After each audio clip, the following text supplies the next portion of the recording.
18వ అధ్యాయం 25వ వచనం నుండి చివరి వరకు ఒకసారి చదువుకుందాం. 18వ అధ్యాయము 35వ వచనం నుండి 35వ వచనం నుండి చివరి వరకు.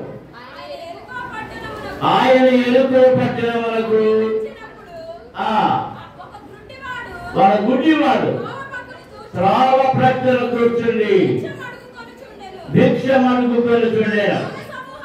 జనసమూహము దాటిపోతున్నట్లు వాడు చప్పుడు విని ఇది ఏమని అడుగగా వారు నజరేయుడైన యేసు ఈ మార్గమున నడుచున్నాడని వారితో చెప్పారు.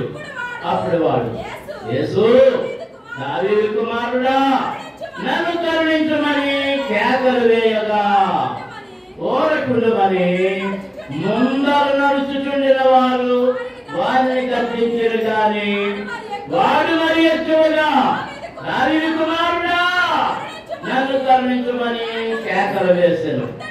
అంత యేసుని వచ్చి వారిని తన ఎద్దుకు తీసుకుని రమ్మనెను. వాడు దగ్గరకు వచ్చినప్పుడు ఆయన నేను నీకేమి చేయగోరుతున్నావని అడగగా వాడు ప్రభువా చూపు పొందగోరుతున్నాను అనెను.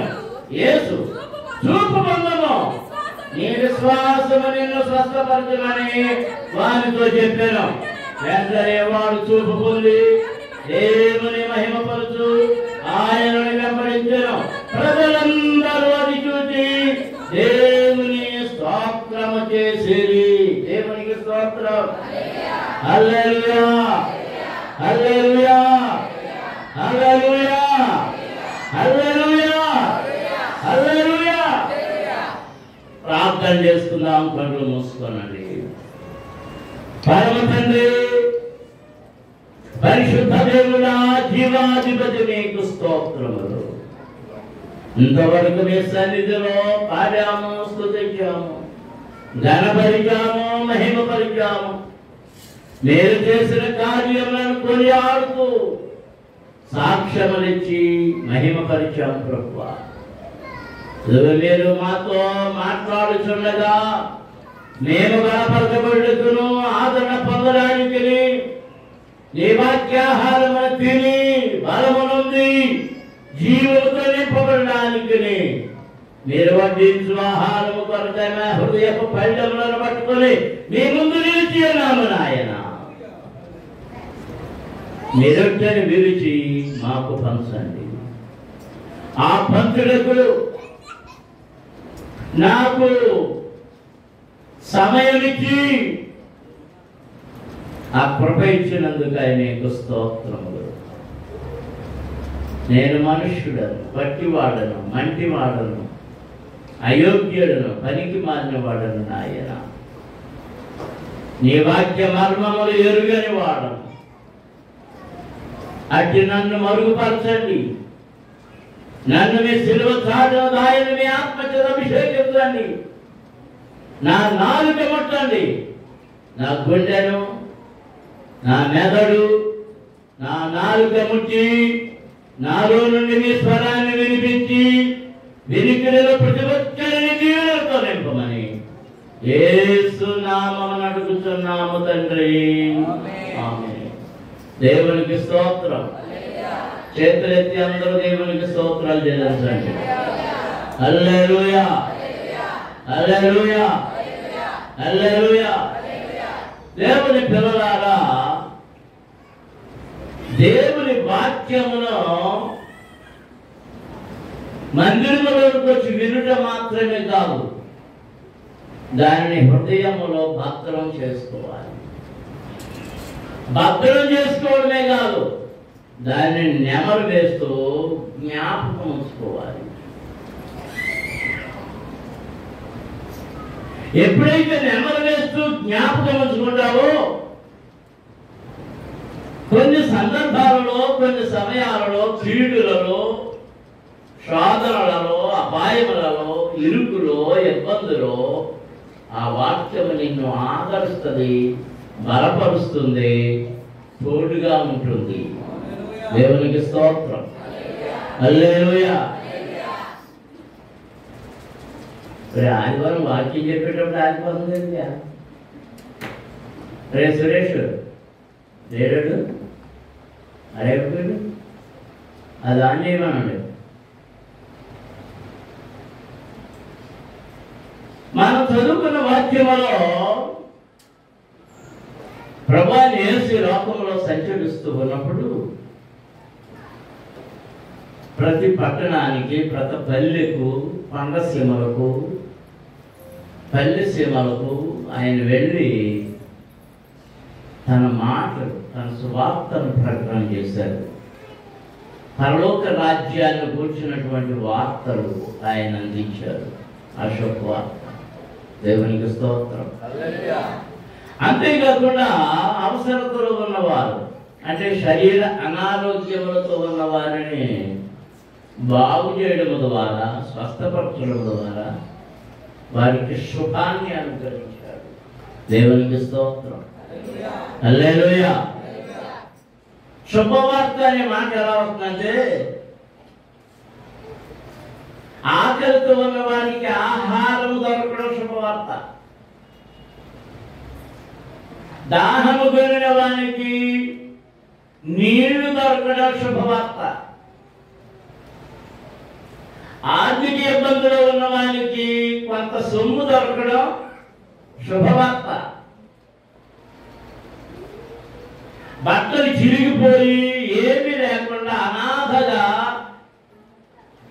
ఉండి ఎవరు వస్త్రము లేవని పరిస్థితులలో చిరిగిపోయి జీర్ణావస్థలో ఉన్నటువంటి వస్త్రములు ధరించిన వానికి క్రొత్త బట్టలు ఎవరైనా ఇస్తే వానికి అది శుభం, అశుభవార్త.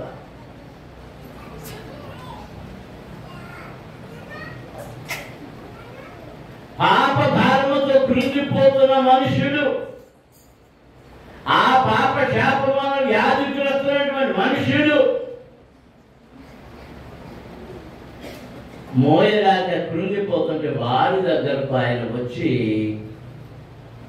తన మాటల ద్వారా, తన ప్రేమ ద్వారా ఆ పాపముల నుండి, శాపముల నుండి విముక్తి చేయుచున్న దేవకుమారుడు యేసయ్య ప్రతి పట్టణానికి, ప్రతి పల్లెకు, ప్రతి సీమకు వెళ్ళారు. దేవునికి స్తోత్రం. అందరూ స్తోత్రం చేద్దాం. హల్లెలూయా. అలాగే యెరికో పట్టణానికి వచ్చారు. యెరికో పట్టణం అంటే శపించబడిన పట్టణం. అది ఇశ్రాయేలు వాగ్దాన దేశానికి బయలుదేరుస్తున్నప్పుడు వారి మార్గానికి ఆటంకంగా అడ్డుగా నిలిచిన పట్టణం. అయితే యుద్ధం చేయకుండానే దానిని దేవుని సహాయంతో పడగొట్టారు వారు. 7 మార్లు, రోజు 7 సార్లు, 7 రోజులు దాని చుట్టూ తిరిగి 7వ రోజు 7వ మారు తిరుగుతూ ఆ బోరలు ఊదినప్పుడు ఆ యెరికో కోట గోడలు ఏమైపోయినాయి? దేవుడు అన్నాడు, దీనిలో ఏది మీరు ముట్టుకోవద్దు, అన్ని తగలబెట్టేయండి అన్నాడు. మరలా ఈ పట్టణాన్ని ఎవడు కట్టద్దు. ఎవడైనా కడితే పునాది వేసిన వాని యొక్క జాతి కుమారుడు దాస్తాడు. ఎవడైనా గుమ్మాన్ని నిలబెడితే వాడి కనిష్ట కుమారుడు చస్తాడు అని ఒక శాపం వారి మీదకి వచ్చింది. అక్కడ నీళ్లు కూడా పాడైపోయాయి. ఎందుకంటే మనం ఎలీషా దినాల్లో చూస్తున్నాం.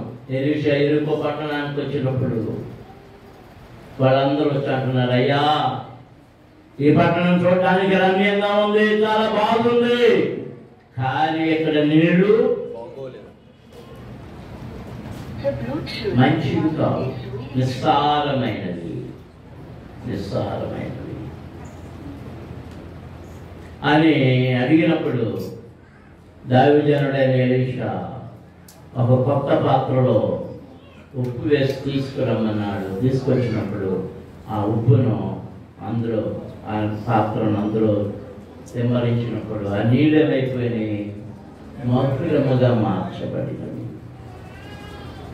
దేవునికి స్తోత్రం. హల్లెలూయా. మనం నిస్సారమైన జీవితములు కలిగిన వారం, సారము లేని వారం. జీవము లేని వారం, శాపగ్రస్తులం. ఎందుకు శాపగ్రస్తులం అంటే దేవునికి చోటివ్వక, దేవుని ఆజ్ఞకు చోటివ్వక, దేవుని మాటకు చోటివ్వక, దేవుని చిత్తాన్ని చోటివ్వక, నీ ఇష్ట ప్రకారంగా నీ చిత్త ప్రకారంగా నువ్వు నడుస్తున్నావు కనుక నీవు నిస్సారమైన వ్యక్తివి, నీవు శపింపబడిన వ్యక్తివి, శాపములన్నీ వెంటాడుతూ ఉన్నాయి. ఆ శాపముల నుండి విడిపించడానికి ప్రభావి యేసు క్రీస్తు లోకానికి వచ్చి యెరికో పట్టణానికి సమీపించి, ఆ పట్టణంలో సమీపించినప్పుడు ఆ త్రోవ ప్రక్కన ఎవడున్నాడట? గుడ్డివాడు. అది గుడ్డిగుడ్డోడా, మధ్యలో గుడ్డోడా? ఏమో గుడ్డివాడు, గుడ్డిగుడ్డోడు అని రాయలే. ఆ గుడ్డివాడు త్రోవ ప్రక్కన కూర్చుండి భిక్షమడుగు కొనుచుండెను. దేవునికి స్తోత్రం. హల్లెలూయా. ఏంటంటే వాడు గుడ్డివాడు కనుక పని చేసుకోలేడు, ఇతరుల మీద ఆధారపడాలి. వంశానికి పిల్లలు లేరు, భార్య లేరు, అయ్యుండదు. వాడు ఎలాంటి క్రూరుడో, ఆ కుటుంబం ఎందుకు దూరం అయిపోయిందో కనుక వాణిని వాడు పోషించుకోవడం. ఆనాటి కాలం మనం వాక్యాన్ని జాగ్రత్తగా పరిశీలన చేస్తే అపోస్తలుల గారి 3వ అధ్యాయంలో కూడా అక్కడ గుడ్డోడు కనబడతాడు, గుడ్డోడు. వాడక్కడ ఏం చేస్తున్నాడు చెప్పండి, ఏం చేస్తున్నాడు? భిక్షాంది.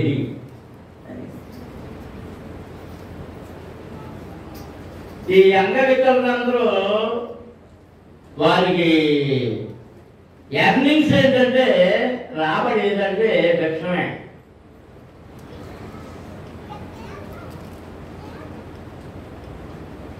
ఆ భిక్ష అనుకుంటున్నప్పుడు వాడికి ఒక చప్పుడు వినబడింది. ఏం వినబడింది చెప్పండి, అందరూ చెప్పాలి. చప్పుడు. ఏం చప్పుడు? అది జాగ్రత్తగా చదవండి మీరు వాక్యాన్ని. ఆయన యెరికో పట్టణాన్ని సమీపించినప్పుడు ఒక గుడ్డివాడు త్రోవ ప్రక్కన కూర్చుండి భిక్షమడుగు కొనుచుండెను. జనసమూహము దాటిపోతున్నట్టు వాడు చప్పుడు విని ఇది ఏమని అడిగాను. దేవునికి స్తోత్రం. హల్లెలూయా, హల్లెలూయా. వాడు రోజు వచ్చి కూర్చుంటున్నాడు, అలాగే కూర్చున్నాడు. రోజు ఎంతమంది వెళ్తారో బహుశా లెక్క ఎంతమంది అయిపోయాడు. 10 మంది పిల్లకాయలు చూడండి, రోడ్డు పక్కన కూర్చొని లెక్క ఎడుతుంటారు. కార్లు ఎన్ని, బస్సులు ఎన్ని, లారీలు ఎన్ని, మోటార్ సైకిళ్ళు ఎన్ని, ఇలా ఏ ఆటలు కూడా ఉన్నాయి.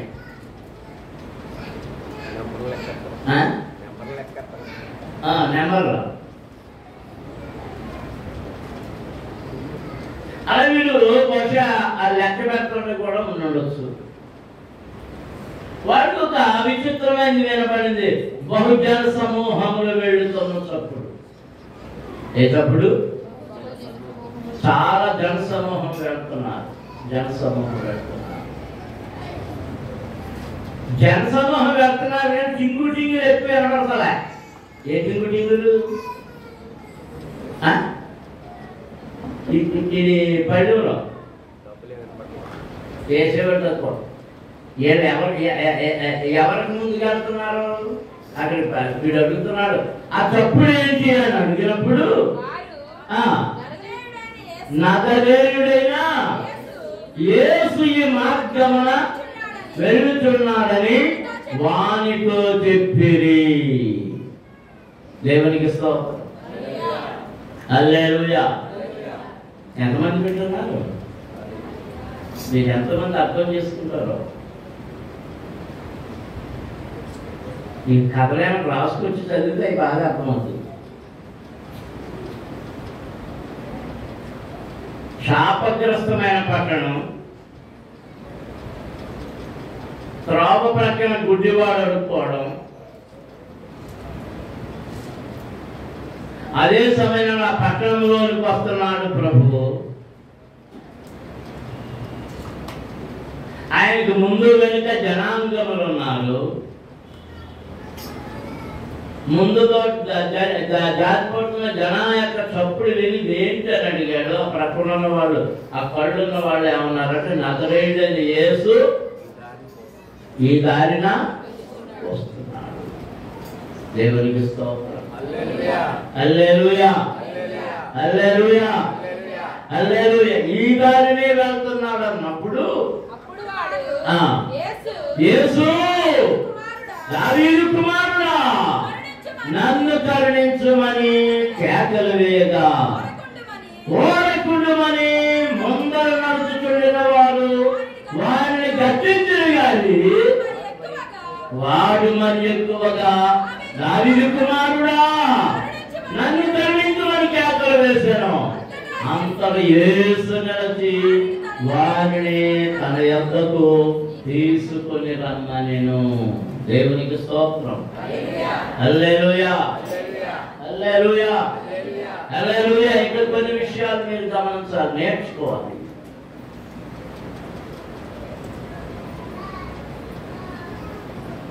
ఆ తప్పుడు విని ఎవరు వస్తున్నారని విన్నాడు? నజరేయుడైన వాడు వెంటనే ఏమంటున్నాడు?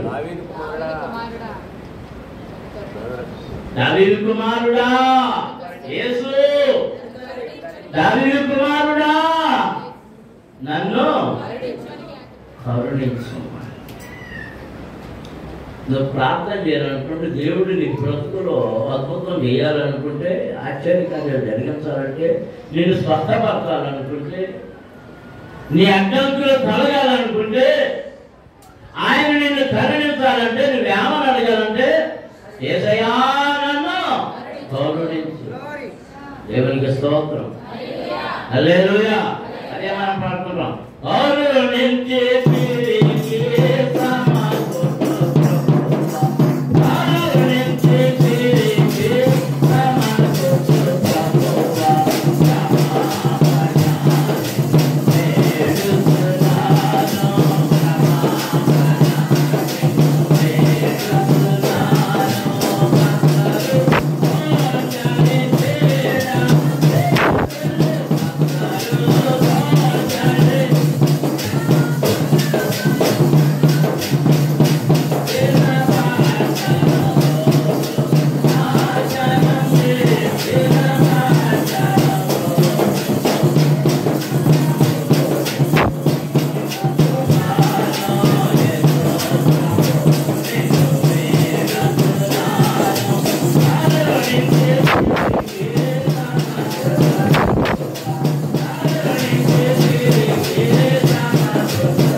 ఈ పాట ఎవరు పాడుతున్నారు? తప్పదా? ఈ పాట ఎవరు పాడాలంటే, ఎవరు పాడుతున్నారంటే సంఘ కాపరి సంఘం. ఎవరు పాడాలి? సంఘ కాపరి. సంఘం పాడైపోయింది. ఏం తినేసినాయంట? ఎవరికి అన్నంలో చెప్పబడి ఏం తినేసినాయి?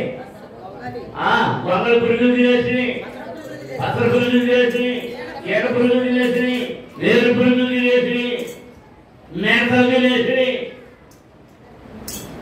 దేవునికి స్తోత్రం. ఏమైపోయింది పంట? కేరంతా ఏమైపోయింది? సంఘమంతా ఏమైపోయింది? ఇదిగో మీ ఆత్మీయ జీవితాన్ని మిడతలు తినేస్తున్నాయి, గొంగళి పురుగులు తినేస్తున్నాయి, పసర పురుగులు తినేస్తున్నాయి.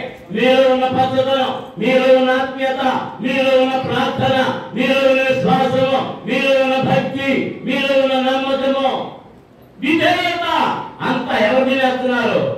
సాతానుడు చేత పంపబడిన ఈ పురుగులన్నీ తినేస్తున్నాయి, నాకేస్తున్నాయి. వ్యవసాయదారుడికి తెలుసు. చేను చూడగా ఏమంటాడంటే, దోమ తినేస్తుంది, దోమ కొట్టేస్తుంది అంటాడు. అదే ఈ ఆకుకూరలు ఈ కూరగాయలు ఇవ్వనుకోండి, చూడగానే చెప్తాడు గొంగళ పురుగు పట్టేసింది. ఏంటి పై తక్కువ గొంగళ పురుగు పడుతుంది. పెద్ద నేను అవన్నీ తిరిగివ్వడం, నా సాయం చేస్తుండేవాడు, నాకు సలహాలు ఎత్తుండేవాడు. ఆ కూరగాయలు చేస్తుంది చేరుకు జగత్తో మావాడు గొంగళ పురుగు పట్టేసిందండి అనేవాడు. ఏంటండి ఏంటని అది ఎక్కడ పండుగ చూడండి అంట ఆపు తిప్పేవాడు. ఆ ఆపు తిప్పితే ఆ జంతువులు ఓహో నేను పైకి ఎక్కడ తింటున్నాయి? పైన ఎలా ఉన్నాయి? పచ్చగా కిందంతా ఏమైపోయింది? మనంతా బయట పడ్డారు, బయట పడ్డారు, భక్తి వేషం.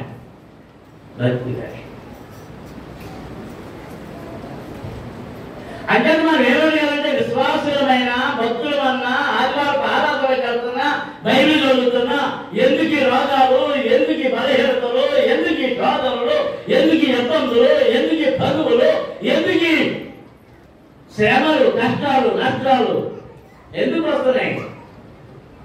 దేవునిలో నుండి నీ వెళ్ళిపోయావు, జారిపోయావు. అందుచేత నీవేమన్నాడు కదంటే కరుణించు ప్రభువా, కరుణించు ప్రభువా. నాకే ఈ పాట ఎందుకు ఇష్టమో తెలుసా? ఆ పాటలో మీకు అర్థం కనబడు. కరుణించే తిరిగి సమకూర్చు ప్రభువా, తిరిగి సమకూర్చు ప్రభువా. సంఘాన్ని ఏం చేయమంటున్నాడు? ఏమని అడుగుతున్నాడు? కరుణించి తిరిగి సమకూర్చు. నేను పోగొట్టుకున్నా వరం నాకు ఇవ్వండి, నేను పోగొట్టుకున్నా ఆత్మను నాకు ఇవ్వండి, నేను పోగొట్టుకున్నా ప్రార్థన నాకు ఇవ్వండి, నేను పోగొట్టుకున్నా దర్శనాలు నాకు ఇవ్వండి, నేను పోగొట్టుకున్నా ప్రవచనాలు నాకు ఇవ్వండి. ప్రార్థించాలి, ప్రార్థించాలి. దేవుడు నీకు ఎన్నో వరాలు ఇచ్చాడు, నీకు ఫలం ఇచ్చాడు, వాటన్నింటిని వదిలేస్తావు. గుడ్డివాడు తన లోపమును బట్టి అడుగుతున్నాడు, యేసు దావీదు కుమారుడా. దావీదు మరియమ్మ కొడుకు అని అడిగాడా? చెప్పండి. మరి మరియమ్మ కొడుకు అని చేస్తున్నారు కరెక్టా? ఏం చేసుకోవాలంతా మారం గౌరీపట్నం, తాండ్రపూడి,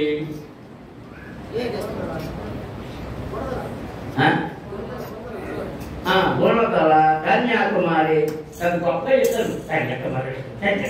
ఓ నీళ్ళు కాదు ఇంకా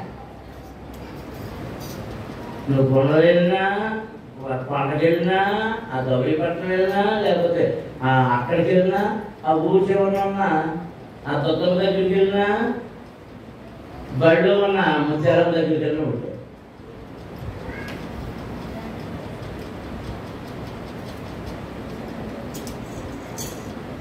మనోహర్ లోపలికి వచ్చాడు, టోపీ పెట్టుకున్నాడు, లోపలికి కటింగ్ వేయించుకున్నాడు, లోపలికి వచ్చాడు. ఎవరు బాబు నువ్వు అన్నాడు. నేనంటే గెలిన అన్నాడు. ఎవరు నువ్వు అన్నాడు. నేనంటే ఎవరు అన్నాడు. అదే కాదు గౌరీపట్నంకి వచ్చాను, టోపీ అన్నీ తీసేసుకున్నాయి. నా నాన్న పట్టలేదు, ఓలింత అవ్వలేదు, గౌరీపట్నం ఎందుకు వచ్చింది? ఆ లావడే ఎట్లే భారతదేశం పోతుంది. ఏదమ్మా నీకేమో అక్కడ ధర్మంలో ఏంటి ఆ నెహమ్యా గారు నడిపించే గుళ్ళోకి వెళ్తారు. వీటికి ఎవరు నేర్పాడు? మధ్యలో గౌరీపట్నం వెళ్ళామని చెడిపోయినోడే అని వెళ్ళేది. నువ్వు చెడిపోతే ఇలాంటి విగ్రహారాధన దగ్గరికి వెళ్తావు. నీవు సమకూర్చబడాలి, నీ రక్షణ సమకూర్చబడాలి, నీవు తిరిగి మారు మనసు పొందాలి. దేవునికి స్తోత్రం. హల్లెలూయా, హల్లెలూయా, హల్లెలూయా. అరే పిల్లలు ఎట్టినారా? చిడిపి గాడి ఇద్దరుగా సెట్ చేస్తున్నారు. గాడేనండి చెన్నురా చెన్నుడండి రాలేదండి ఆయన అనుకుంటా చెన్నుడా ప్రైవేట్గా వెల్డింగ్ మిషన్ కదా ఇది ఎవరికి లేదు ప్రైవేట్ ఆయనకి వచ్చిందా దేవునికి స్తోత్రం హల్లెలూయా మరి ఆ తాత లేదా తాత ఆ తాతను కూడా పంపాల్సింది ప్రైవేట్కి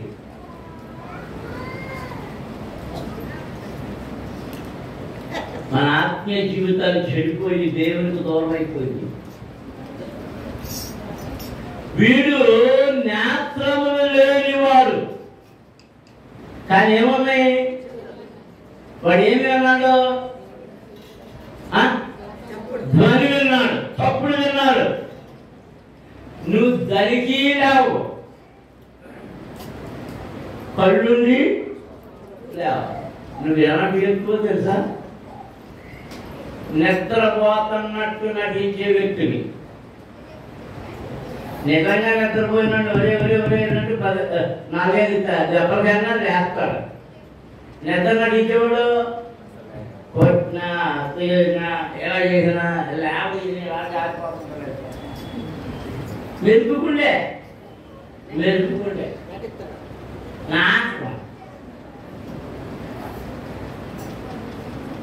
భక్తులు ఎలాంటి నటన చేస్తున్న వాళ్ళు ఉన్నారు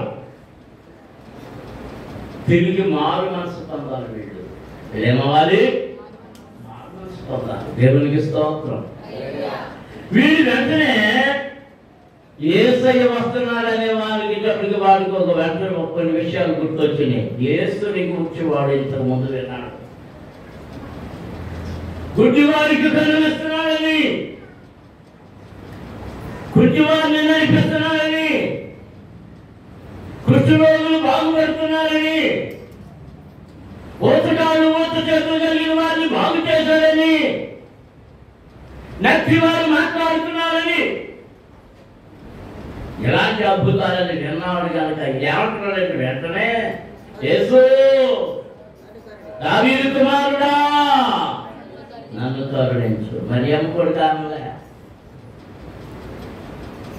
దావీదు కుమారుడా దావీదుకు వాగ్దానం ఇచ్చాడు కనుక యోధాకు వాగ్దానం ఇచ్చాడు కనుక యాకోబుకు వాగ్దానం ఇచ్చాడు కనుక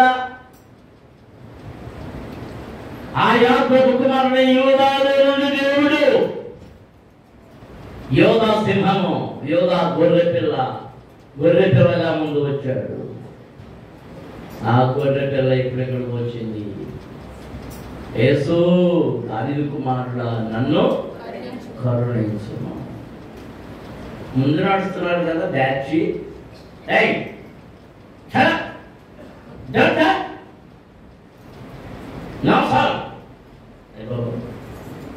ఇంగ్లీష్ వచ్చాను హిందీ వచ్చాను అరవై వచ్చాను తమిళ వచ్చాను అన్ని వచ్చాను అది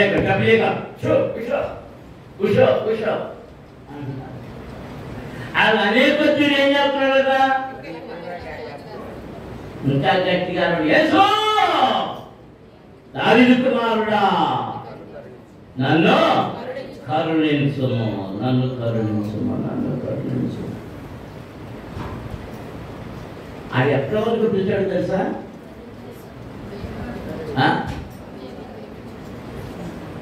యేసయ్య జవాబిచ్చే వారు కరుస్తానే ఉన్నాడు వీళ్ళు అడ్డం పెడతానే ఉన్నారు వాడు అరుస్తానే ఉన్నాడు వీళ్ళు అడ్డం పెడుతున్నారు వాడు అరుస్తున్నారు వాడు అడ్డం పెట్టే కొద్దీ గట్టిగా అరుస్తున్నారు నీ ప్రార్థన అది అలా చేయాలి మనుషులు అడ్డం పెట్టచ్చు కుటుంబం అడ్డం పెట్టచ్చు పిల్లలు అడ్డం పెట్టచ్చు మనవరాలు అడ్డం పెట్టచ్చు ఇంకెవరు అడ్డం పెట్టచ్చు ఇంకెవరు అడ్డం పెట్టచ్చు నీ పరిస్థితులు అడ్డం పెట్టచ్చు నీ టీవీ అడ్డం పెడద్దు ముందు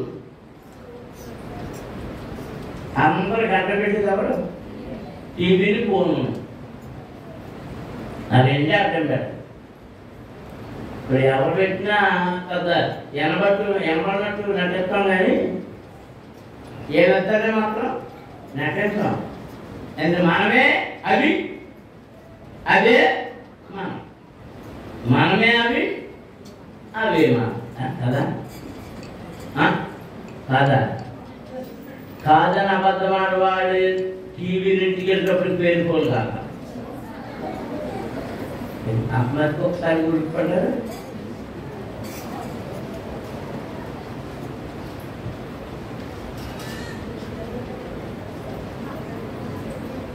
ఇదే పాత్ర అంటున్నాడు మా బాబు. అమ్మ టీవీ కూడా చూసుకోలేవా, వార్తలు కూడా చూసుకోలేవా అంటే వార్తలు చూస్తాం. నేను ఈ మధ్య కొంతమందిని గమనిస్తున్నాను, అదేదో జబర్దస్త్ అంట. అందరూ పండితులు ఉన్నారు సంఘంలో. ఇంకా ఏంటో ఒరే చెప్పరా, ఒరే నాకు చెప్పడరా, కబుర్లో పడ్డారు.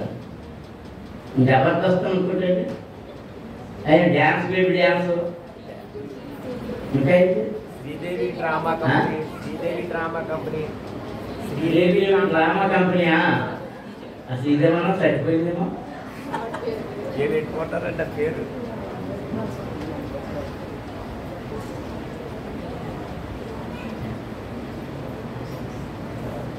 వాటితో జీవితాన్ని ముడిపెట్టుకోవడం వల్ల ఎవరికి దూరం అయిపోతున్నాం తెలుసా? దేవునికి దూరం అయిపోతున్నావు. దేవుడిని పిలిచిన ఈ సౌండ్లో, దీని గొడవలో దేవుని పిలుపు నీకు వినపడడం లేదు. ఇది పెట్టుకుని స్తోత్రం స్తోత్రం స్తోత్రం స్తోత్రం స్తోత్రం అంటే దేవునికి నీ పిలుపు, నీ ప్రార్థన వినపడుతుంది. వినపడతా? వినపడతా? వినపడదు. వినపడదు.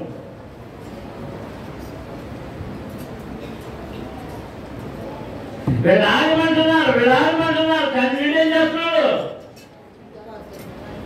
యేసు దావీదు కుమారుడా, నన్ను కరుణించు, నా ఎక్కర నా దృష్టి లేదు, నా చూపు లేదు, నాకు చూపివయ్యా, నన్ను కరుణించు. ముందు చూపంగా నన్ను కరుణించు. యేసయ్య ఆగిపోయాడు. నీ కేక విన్నప్పుడు యేసయ్య ఆగుతాడు, నీ ప్రార్థన విన్నప్పుడు యేసయ్య ఆగుతాడు. నిన్ను దాటి వెళ్ళిపోడు.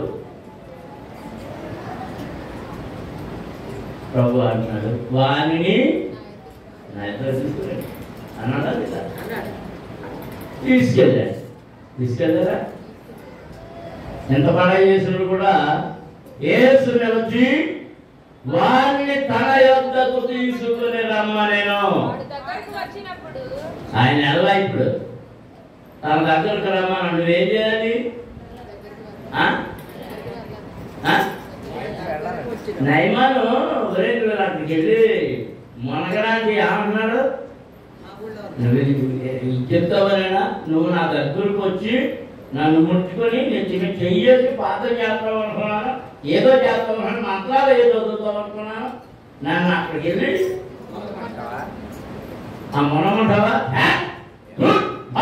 అన్నాడు. ఊళ్ళో లేవేటి మొదలు ఆయన చెప్పినది వింటేనే నీకు కార్యము జరుగుతుంది, నీకు మేలు కలుగుతుంది. నీవు దేవుని మాట వినే స్థితిలో ఉన్నావా? నేను నీకేమి చేయగోరుతున్నాను? అరే నన్ను పిలిచిన వాడా, నేను నీకేమి చేయగోరుతున్నాను? రాజు నన్ను పిలిచావు, నేను నీకేం చేయాలి? ఓ రామేశ్వరమ్మ, నువ్వు నన్ను పిలిచావు, నేను నీకేం చేయాలి? నేను కాదు. కోపం అయిపోయిందా? ఏం చేయాలని అడిగారు కదా వేయలేరు అని అర్థం. నా దగ్గర పోతున్నాం. ఎవరు అడుగుతున్నారు? వెళ్ళొచ్చుచున్నాడు ప్రభువైన యేసు.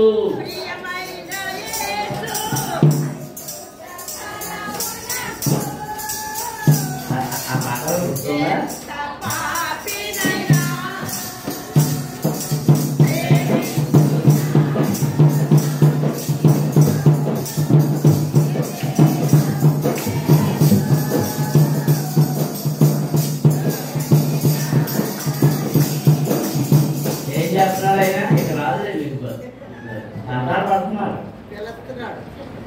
ఆయన ఏం చేస్తున్నాడు? ఎవరు పిలిచేవాడు? ప్రియమైన యేసు. నీ పరిస్థితి చూసి, నీ ఏడుపు చూసి, నీ కన్నీళ్ళు చూసి, నీ బాధ చూసి, నీ వేదన చూసి, నీ సమస్య చూసి ఆయన నిన్ను పిలుస్తున్నాడు, ప్రేమతో పిలుస్తున్నాడు. దేవునికి స్తోత్రం. హల్లెలూయా. పిలిచే ఉన్నాడు. నీకేం కావాలి? నీకేం కావాలి? అశోకా నీకేం కావాలి? గంగరాజేలా నీకేం కావాలి? ఆయన నేసాలు చెప్తుంటే ఏం కావాలి?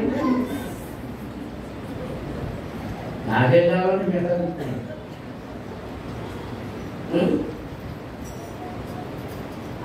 పిలిచిన వారందరినీ ఏమంటున్నాడు తెలుసా? నీకు ఏమి చెయ్యాలని కోరుతున్నావు? నీకు ఏమి చెయ్యాలని కోరుతున్నావు? దేవునికి స్తోత్రం. అందరూ స్తోత్రాలు చెల్లించుదాం.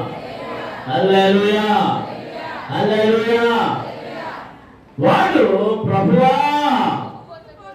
నేను చూపు పొందగోరుతున్నాను. దేవునికి స్తోత్రం. అందరూ స్తోత్రాలు చెల్లించుదాం. హల్లెలూయా, హల్లెలూయా, హల్లెలూయా. ఏం పొందగోరుతున్నాడు? వాడుతున్న సమస్య ఒక్కటే. ఏంటది? ఏంటది? చూపులేదు. చూపులేదు. మరి మన అంటేనంటే సమస్యలే. నా ఒంటినంటే సమస్యలు. నీకెన్నో నాకు తెలవదు కానీ నా ఒంటినంటే సమస్యలే. నా పుడుగని కనపడతలేదు. నా నాలుక కత్తిరించేశారు, దాని సమస్య. రుచి తెలుస్తలేదు, మాట ఒకరికి వస్తుంది, ఒకటంటే ఒకటి వినపడుతుంది. భోజనం సమస్య, గుండె సమస్య, ఇవన్నీ. మరి నేనేమని అడగాలి చెప్పండి? మీకు నా 2-3 సమస్యలు అనుకోండి, మీరు ఏమని అడగాలి? ఒక్క సమస్య ఉన్నవాళ్ళు ఎంతమంది ఉన్నారు చేయగలుగుతండి? ఒక్క సమస్య ఉన్నారు. 2 సమస్యలు ఉన్నవాళ్ళు చేయగలుగుతండి?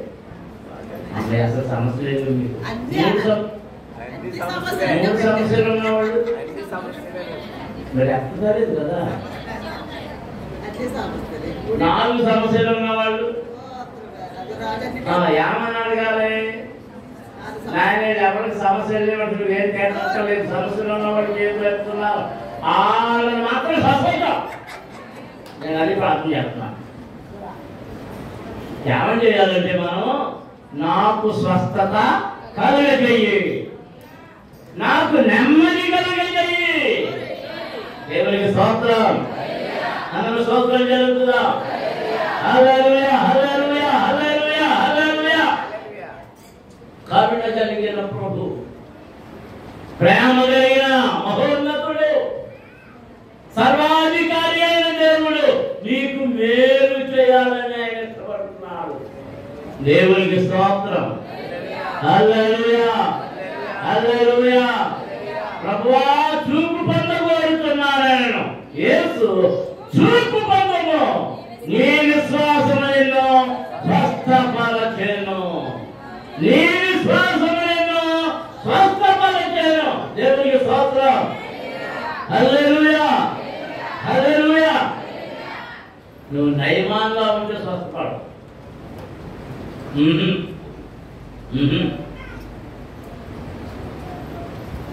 నయమాన్ని ఎన్ని మార్లు మనమన్నాడు? 7 మార్లు ఎందుకు మనమన్నాడు? 7 రకాలైన శాపాలు ఉన్నాయేమో వాళ్ళు. 7 రకాలైన జబ్బులు వల్ల స్పష్టంగా వచ్చినట్టుంది. అది మునిగినప్పుడల్లా ఒకటి పోతుంది, మునిగినప్పుడల్లా ఒకటి పోతుంది, పోతుంది, పోతుంది. 7వ మారు మునిగినారు కానీ వాడు ఏమైపోయాడు? స్వస్థచిత్తులైపోయాడు, పరిశుద్ధులైపోయాడు, పవిత్రులైపోయాడు. దేవునికి స్తోత్రం. హల్లెలూయా, హల్లెలూయా, హల్లెలూయా. దేవుని మాట విను. దేవుని మాట వింటే నీలో ఉన్న రోగాలన్నీ పోతాయి. ప్రభువా కరుణించని అడుగు. నీలో షుగర్ ఉందా, 3 ఫ్యాక్టరీలు పెట్టావా, మొత్తం అన్ని కాలిపోతాయి. ఏంటి ఆ షుగర్ ఫ్యాక్టరీలు అండి. దేవుని స్తోత్రం. బీపీ ఉందా, ఆ బీపీ ఎక్కడిదక్కడ లైన్లో వచ్చేస్తుంది. ఎంత ఉండాలో అంతే ఉంటుంది. దేవునికి స్తోత్రం. నీ విశ్వాసం నిన్ను బాగుపట్టేది ఏది చెప్పండి. నేను నిన్ను బాగు చేస్తున్నా అన్నాడా యేసయ్య? ఏమన్నాడు? నీ విశ్వాసము నిన్ను స్వస్థపరచను. చాలా మంది బాగులే అన్నానంటే నేను బాగు చేస్తే ఎంతమంది బాగుపోయారు. గుడ్డోళ్ళు వచ్చేది, గుడ్డోళ్ళు కాళ్ళు వచ్చేది, గుడ్డోళ్ళు కాళ్ళు వచ్చేది. నేను లేవని చచ్చిపోయినాడు లేచిపోతాయి బాబా, నీ పడాయి కాదులయ్యా.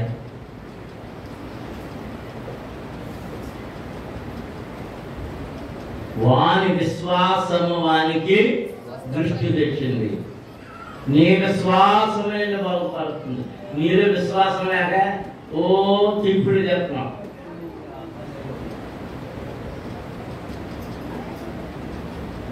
బాబా ఏమన్నా మనకే కొన్ని ఎక్కడాపై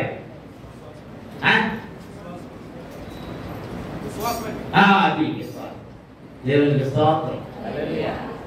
అసలు ఏమన్నా అది అడగవుతున్న మాట అనుమానం ఉందా? విశ్వాసం లేకుండా ఎవడును దేవునిని చూడలేడు.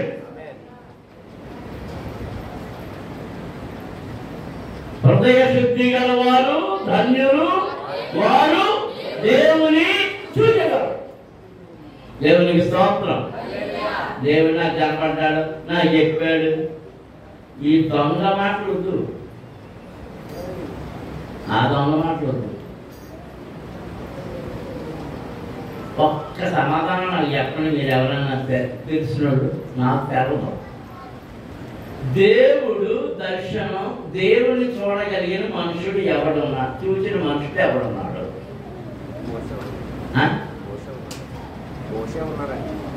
మోసే చూసాడా? మరి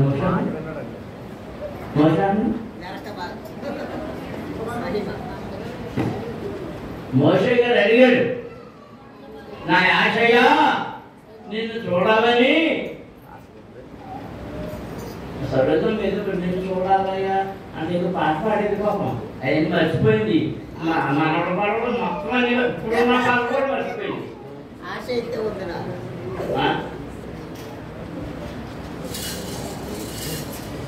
ఆశ అయితే ఉంది కానీ అది కట్టుకోవడం పెద్ద ఉంటుంది.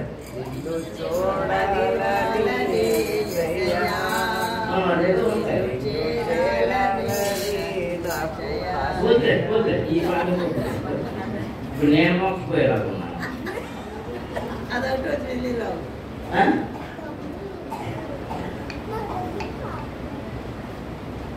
ఈ ఉప్పేరు నుంచి ఫోన్ చేస్తున్నారు. వాళ్ళ భాషకి మన భాషకి కొంచెం తేడా ఉంటుంది కదా. నేను చూడబుద్ధి చేస్తున్నాను అంటారు. మనసుకి ఏమనిపిస్తుంది? చూడాలి. మన చూడాలనిపిస్తుంది అంట. ఆడేమంటారు? చూడబుద్ధి చేస్తున్నాను.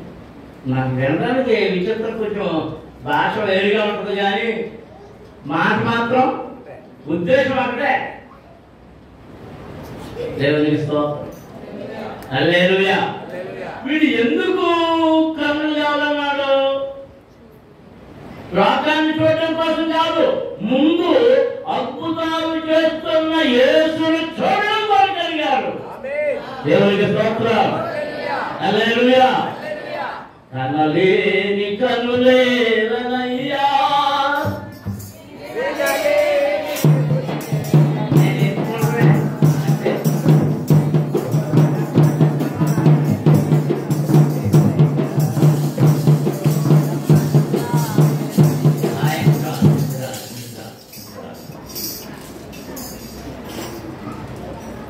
మన కన్నులు యేసును చూడగలుగుతున్నాయా? మన చెవులు యేసయ్య స్వరాన్ని వినగలుగుతున్నాయా? దేవునికి స్తోత్రం. మోషే, ప్రభువా నేను నిన్ను చూడాలనుకుంటున్నాను అని అంటే ప్రభు అన్నాడు, రే నువ్వు నన్ను చూస్తే నువ్వు చస్తావు. మన వాక్యాలు చదువుతుంటే చాలా చెప్తున్నాడు, ఏ మనుష్యుడు ఏ నరుడు దేవుని చూడలేదు, ఏ నరుడు దేవుని చూడలేదు. ఎందుకంటే దేవునికి రూపం లేదు, అసలు దేవునికి స్వరూపం లేదు. ఎలా ఉంటాడు ఆయన?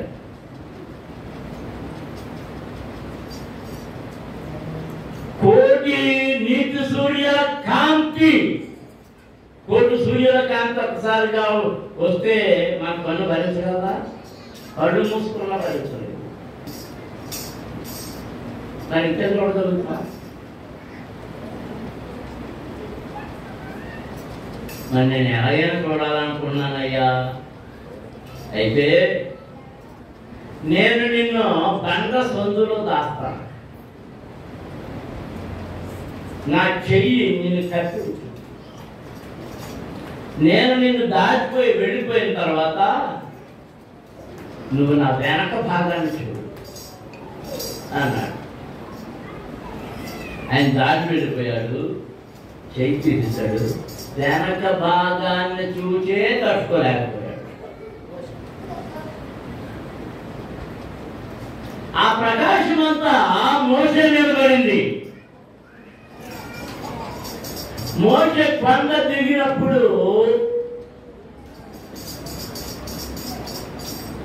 మోషే ముఖ చర్మము ప్రకాశించుడు చేత మోషే ముఖాన్నే చూడలేకపోయాడు ఇశ్రాయేలీయులు. ఆ చర్మం ప్రకాశిస్తుండడం వల్ల. దేవునికి స్తోత్రం. అందులో స్తోత్రం చెల్లించుతాం. గట్టిగా గట్టిగా గట్టిగా ప్రభు నాడు, ప్రభువా నిన్ను చూచి కనులు నాకు దయచేయి, నీ స్వరాన్ని వినే చెవులు నాకు దయచేయి, నిన్ను స్తుతించి కనపరిచే నాలుక దయచేయి, నిన్ను పాడి కనపరిచే గాత్రం దయచేయి, నిన్ను మహిమపరిచే ఈ శరీరాన్ని ముట్టు సాధ్యపరచు అని ప్రభు నాడు. దేవునికి స్తోత్రం. అందరూ స్తోత్రం చేయాలంటుందా? హల్లెలూయా హల్లెలూయా హల్లెలూయా. ఆయన అంటున్నాడు, నీ విశ్వాసము నిన్ను బాగుపరచు, నీ విశ్వాసమే నిన్ను స్వస్థపరచు. 12 సంవత్సరాల నుంచి రక్తస్రావ రోజులు కూడా ఏమన్నాడు? ఆయన చెప్పకుండా కనబడకుండా వచ్చి ఆయన వస్త్రం చేసి ముట్టి బాగైపోయింది. ఎవరు ఎవరు ఎవరు అనగానే కంగారు పడి ఎర్రకుండా వచ్చింది. ఏమమ్మా అంటే, అయ్యా నేనే ముట్టుకున్నాను. అప్పుడు ఏమన్నాడు ప్రభు? నీ విశ్వాసమే నిన్ను బాగు చేసి. సమాధానం కుమారి, సమాధానము గలదానివై దేవునికి స్తోత్రం. అందరూ స్తోత్రం చేయగలుగుతుందా? హల్లెలూయా హల్లెలూయా. ఎందరు ఎన్ని తప్పులు చేసినా నువ్వు ప్రార్థించడం ఆపొద్దు. ఎందరు ఎన్ని ఆటంకాలు పెట్టినాను ప్రభువుని కొనియాడడం, ఆయన అడుక్కోవడం మానదు. మనుషులను అడుక్కోవడం కాదు, మనుషుల మీద ఆధారపడడం కాదు. ఎవరి మీద ఆధారపడాలి మనము? చెప్పండి. దేవుని మీద ఆధారపడాలి. దేవునికి స్తోత్రం. అందరూ స్తోత్రం జరుగుతుందా? హల్లెలూయా. మరి మనం ఏం చేస్తున్నాం? ప్రభు మనం ఇట్లమ్మంటే అడిగిపోతున్నాం. ఆయనకి వెళ్ళొద్దా అంటే ఆయన ఎక్కడికి వెళ్ళొద్దు అన్నాడు, అక్కడికి వెళ్తున్నాం. ఏం చేస్తా అన్నాడు, అదే చేస్తున్నాం. విగ్రహారాధకుల దగ్గర పోతాడు, అక్కడికే పోతున్నాం. ఆ సమాధి దగ్గరికి పోతున్నా అంటే అక్కడికే పోతున్నాం. ఆయన పెట్టిన పిల్ల గుళ్ళు అయ్యి తినకూడదు అంటే అయ్యే తింటున్నాం. విగ్రహారాధన సంబంధమైనవన్నీ భుజిస్తా ఉన్నా మన శరీరం అనేది ఏ విషయం పేరుకుపోయిందో తెలుసా? విగ్రహారాధన సంబంధమైన ఆహార పదార్థాలు, వాటికి సంబంధించినవన్నీ భోజనాలు వ్యసనాలు అవన్నీ చేయడం వల్ల వచ్చినటువంటి శాపం అనే విషము లోపల పేరుకుపోయింది.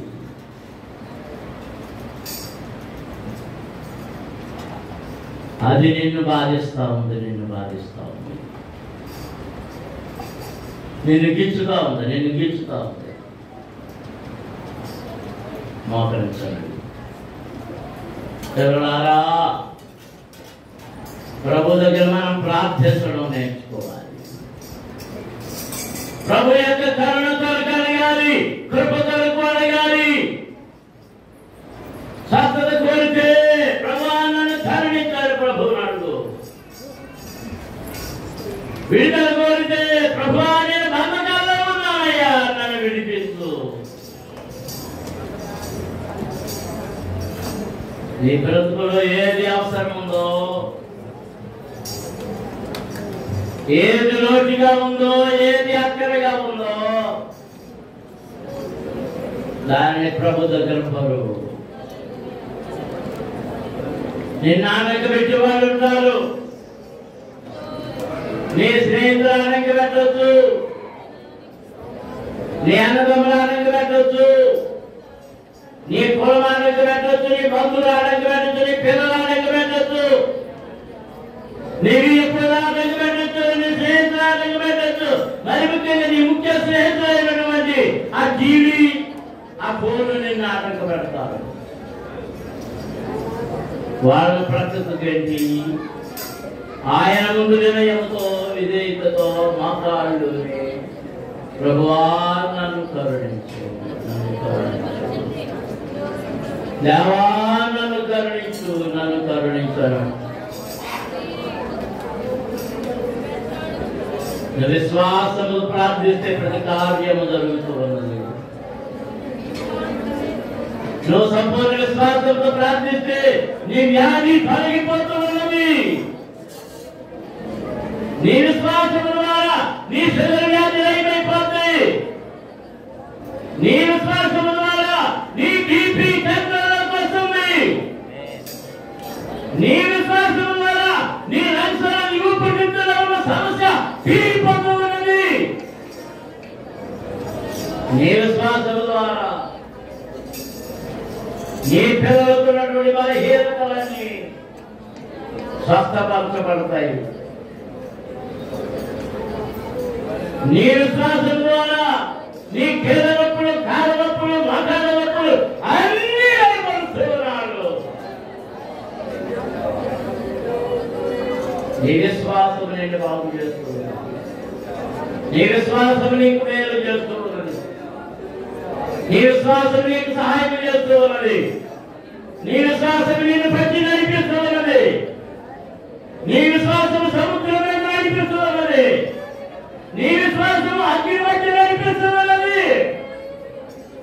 అగ్ని మధ్య నడిచినాలు కాలవు, నేలలు నడిచినా అది నేను మోసలేవు. ఎందుకంటే యేసు నీతో ఉన్నాడు, యేసయ్య నీతో ఉన్నాడు, యేసయ్య నీకు తోడుగా ఉన్నాడు, యేసయ్య నీ చేయి పట్టుకున్నాడు, యేసయ్య నీకు కూడా ఉన్నాడు, నీ ముందు ఉన్నాడు, నీ వెనుక ఉన్నాడు, నీ ప్రక్క ఉన్నాడు, నిన్ను ఆవరించి ఉన్నాడు. హల్లెలూయా, హల్లెలూయా, హల్లెలూయా, హల్లెలూయా.